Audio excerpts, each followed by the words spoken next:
Olá pessoas, e aí, como é que vocês estão? Tudo certinho? Espero que sim. Bora para mais uma aula de química.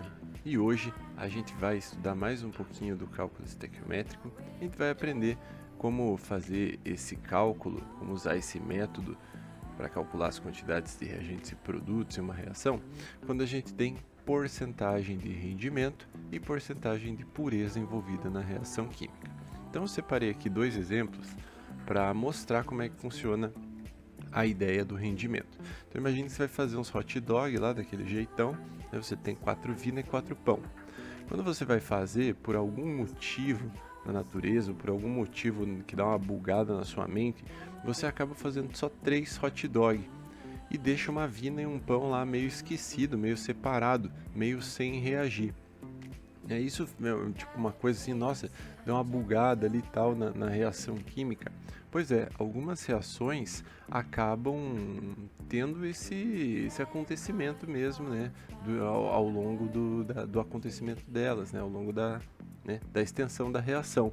Né? Nem todos os reagentes reagem completamente e acaba sobrando um pouquinho lá no final sem reagir.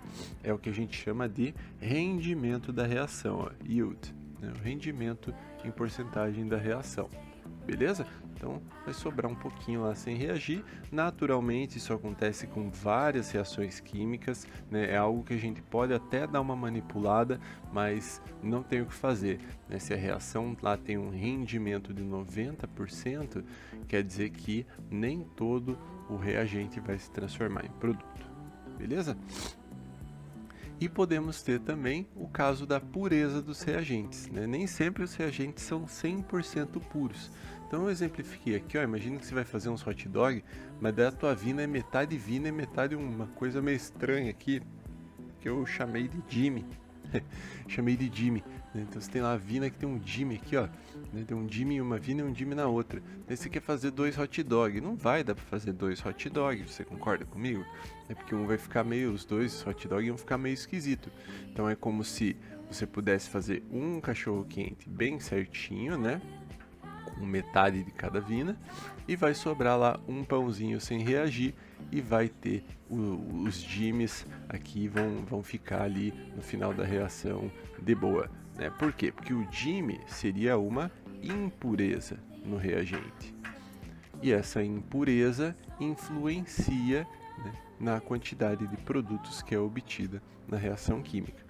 Beleza? Então são esses dois casos que eu trouxe para vocês, né? Eu tenho dois exemplos aqui de como fazer, né? O primeiro exemplo envolve o cálculo com rendimento.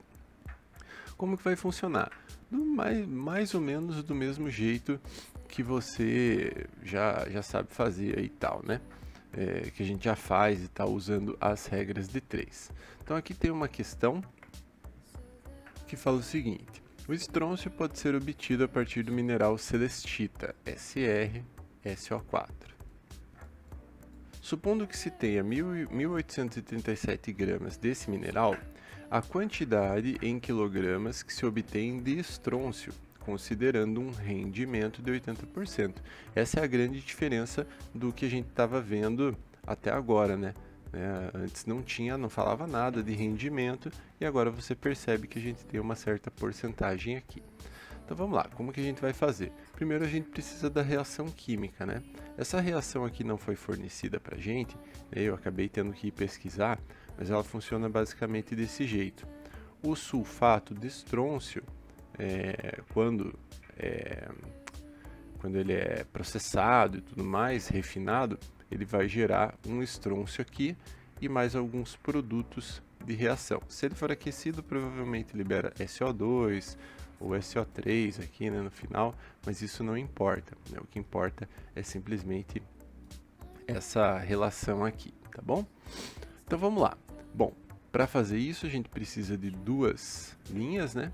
Na linha de baixo, na segunda linha, nós vamos colocar os dados do exercício. Então, supondo que a gente tenha 1837 gramas de sulfato de estrôncio, qual será que é a massa que a gente consegue obter de estrôncio a partir, né, dessa quantidade? Para fazer isso, sabendo que aqui a gente quer obter uma certa massa de estrôncio, não vou colocar gramas aqui, né? Unidade a gente já vê. A gente precisa das massas molares dessas substâncias, né? Que não foram calculadas, mas elas são fornecidas aí, ó, no enunciado para a gente. Tá? Então vamos calcular aqui, ó, estrôncio 87,6 mais enxofre 32 mais oxigênio 4 vezes 16.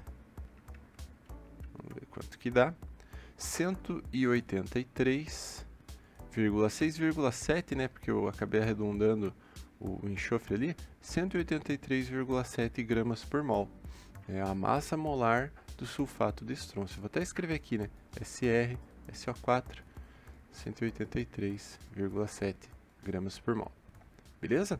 E a massa molar do estrôncio, que eu vou colocar aqui, é 87,6 gramas por mol. Certo? A gente já sabe fazer isso, né? Não tem segredo, é só multiplicar cruzado e você vai perceber que o resultado aqui vai dar 876 gramas. Tudo bem? 876 gramas, né? Multiplico cruzado, né? E a unidade que me sobra aqui, né? Quando eu corto aqui, é a unidade de grama. Tudo bem? Beleza. Qual que é a diferença? Normalmente a gente para aqui, né? Até agora a gente fez os exercícios e a gente parava tudo aqui. Agora a gente vai ter que fazer uma outra regra de 3, olha só. 876 gramas seriam obtidos caso o rendimento fosse de 100%. Olha que fácil, galera. Como o meu rendimento é de 80%, então, na realidade, eu vou obter um pouquinho menos dessa substância. Então, multiplicando 876 por 80%, 700 gramas. Ou então, 0,7 quilogramas de enxofre. De estrôncio, né? Perdão, de estrôncio, letra A. Tranquilo? Então não tem muito que eu ficar inventando aqui, nem enrolando nesse vídeo. Essa é a ideia. É só fazer uma regrinha de 3 a mais, onde você vai descontar, né, essa pequena perda que existe, né, no processo. A reação acontece desse jeito e a gente tem que saber lidar com isso. Tranquilo? Uma outra situação que pode aparecer é quando você precisa calcular qual é o rendimento, né? Então, para isso, eu escrevi um exercício aqui, ó. Na oxidação de 92 gramas de etanol, eu vou escrever aqui a fórmula do etanol, ó, C2H5OH, ele foi oxidado, né? Então vou colocar um oxigênio aqui. Foram obtidos 110 gramas de ácido etanóico. Eu vou escrever a fórmula do ácido etanóico aqui, C2H4O2. Essa é a fórmula molecular dele, né? E aqui acaba saindo uns hidrogêniozinhos e tal, né? Acaba se ligando aqui com esse oxigênio também, né? E daí forma água, né? Esse outro oxigênio vem para cá. Isso, a reação em si não importa muito, né? A reação é uma reação orgânica, né? Então, só vou escrever ela aqui para você, tá? Então, esse é o etanol e esse aqui é o ácido etanóico. Então, vamos lá. Na oxidação de 92 gramas de etanol, foram obtidos 110 gramas de ácido etanóico. Isso é o que o exercício está falando para a gente. Então, olha o que eu vou fazer caso eu queira calcular o rendimento da reação. É sempre desse jeito que faz. Então, eu vou colocar a massa do meu reagente aqui e embaixo do meu produto eu vou colocar X. Eu vou calcular a massa que foi obtida. As massas molares que a gente precisa aqui, eu vou fornecer para você, ó. A massa molar do etanol é 46 gramas por mol e do ácido etanóico é 60 gramas por mol. Então, eu vou colocar aqui, ó, 46 e vou colocar aqui 60 gramas. Beleza? E multiplico o cruzado. E você vai perceber que o resultado dessa conta dá 120 gramas. Tranquilo? Beleza. Legal. Esses 120 gramas seria obtido caso o rendimento da reação fosse de 100%. Não é verdade? É o que a gente veio fazendo até agora, né? Onde a gente admitia 100% de rendimento. Mas a pessoa que fez essa reação verificou que não formou 120, formou 110. Então, qual será que é o rendimento? colocar a letra X aqui para calcular. Fazendo as continhas, vamos ver quanto que dá. 110 vezes 100 dividido por 120, 91,7% é o rendimento dessa reação química. Tranquilo? É o outro jeito de fazer esses exercícios, né? Então, você pode anotar e escrever no seu caderno e tudo mais a resolução, né? Mas a ideia é essa. Ou você vai ter o rendimento e daí você faz desse jeito, ou você tem que calcular o rendimento, aí você faz desse jeito que eu mostrei. Tudo bem? E o meu terceiro exemplo é sobre a pureza, que é quase a mesma coisa que o rendimento, né? Ela vai diminuir a quantidade de produto obtido. Então, olha a reação, né? Eu separei esse exercício da apostila. Fala sobre a obtenção do ferro metálico, daí fala assim, ó, uma empresa possui 1 tonelada do minério Fe2O3, tá? Desse minério, que é o Fe2O3, que tem 10% de impurezas, 10% de DIME, né? 10% de impurezas. Bom, se você pensasse que 10% é impureza, então 90% é a pureza do meu reagente. Não é verdade? 10 mais 90 dá 100%. Então, esse minério tem 90% de Fe2O3. Beleza? Ok. Tá aqui a reação, ela não está balanceada, né? Eu vou balancear para você aqui, ó. Colocar o número 3, o número 2, colocar aqui o número 4 e aqui o número 3, fechou? Muito bem. A massa aproximada de ferro metálico que vai ser produzido, né, será de, né, queremos saber. Então, queremos saber qual que é a massa de ferro que é obtida a partir de 1 tonelada do Fe2O3. Claro, né? Aqui em cima eu vou colocar as massas molares, que não foram fornecidas, mas eu vou calcular aqui rapidamente. A massa molar do Fe2O3 vai ser 160 gramas por mol, e a massa molar do ferro é 56 gramas por mol. Então, vou colocar aqui, ó, 160 gramas, e aqui eu vou colocar 56 gramas. O que eu não posso me esquecer?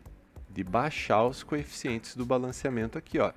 2 vezes 160 e aqui 4 vezes 56, tudo bem? E vou multiplicar cruzado. X é igual a 1 vezes 4 vezes 56 dividido por 2 vezes 160, 0,7 toneladas de ferro.